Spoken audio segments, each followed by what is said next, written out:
ನಮಸ್ಕಾರ ವೀಕ್ಷಕರೇ, news first ಗೆ ಸ್ವಾಗತ. ನಾನು ವಾಸುದೇವ್ ಮಾರ್ನಾಡ್. ಮೊದಲಿಗೆ ಹೆಡ್ಲೈನ್ಸ್.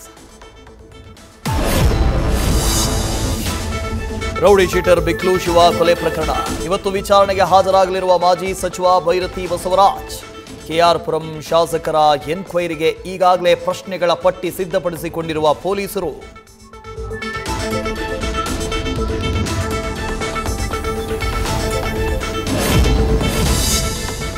ಒಂದೇ ಕಲ್ಲಿನಲ್ಲಿ ಎರಡು ಹಕ್ಕಿ ಹೊಡೆಯೋದಕ್ಕೆ ಸಿಎಂ ಪ್ಲಾನ್.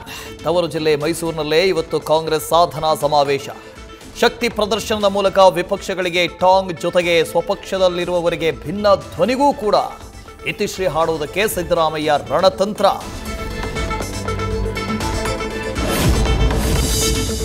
ಸರ್ಕಾರಕ್ಕೆ ಟಕ್ಕರ್ ಕೊಡುವುದಕ್ಕೆ ಬಿಜೆಪಿಯಿಂದಲೂ ಕೌಂಟರ್ ಪ್ಲಾನ್.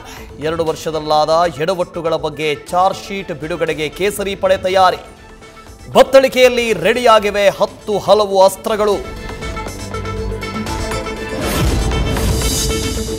ಮಾನ್ಯತಾ ಟೆಕ್ ಪಾರ್ಕ್ನಲ್ಲಿ ಮಳೆ ನೀರು ನಿಲ್ಲೋಕೆ ಕಾರಣಗಳ ಬಗ್ಗೆ ಕಂದಾಯ ಇಲಾಖೆ ರಿಪೋರ್ಟ್. ನ್ಯೂಸ್ ಫಸ್ಟ್ನಲ್ಲಿ ಸರ್ಕಾರದ ಎಡವಟ್ಟುಗಳ ಬಗ್ಗೆ ವಿಸ್ತೃತ ವರದಿ. ನ್ಯೂಸ್ ಫಸ್ಟ್ ವರದಿಯ ಬಳಿಕ ಸೂಕ್ತ ಕ್ರಮದ ಭರವಸೆ ನೀಡಿದ ಬಿಬಿಎಂಪಿ ಮುಖ್ಯ ಆಯುಕ್ತ ಎಂ ಮಹೇಶ್ವರ್ ರಾವ್.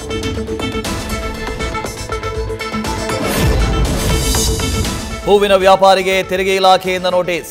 54 ಲಕ್ಷ ರೂಪಾಯಿ ವ್ಯವಹಾರಕ್ಕೆ ತೆರಿಗೆ ಕಟ್ಟುವಂತೆ ಕರ್ನಾಟಕ ಕಮರ್ಷಿಯಲ್ ಟ್ಯಾಕ್ಸ್ನಿಂದ ಸೂಚನೆ.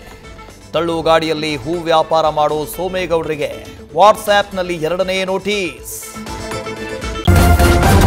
ನ್ಯೂಸ್ ಫಸ್ಟ್ ನಿರ್ಭೀತಿಯಿಂದ ನಿಮ್ಮ ಪರವಾಗಿ.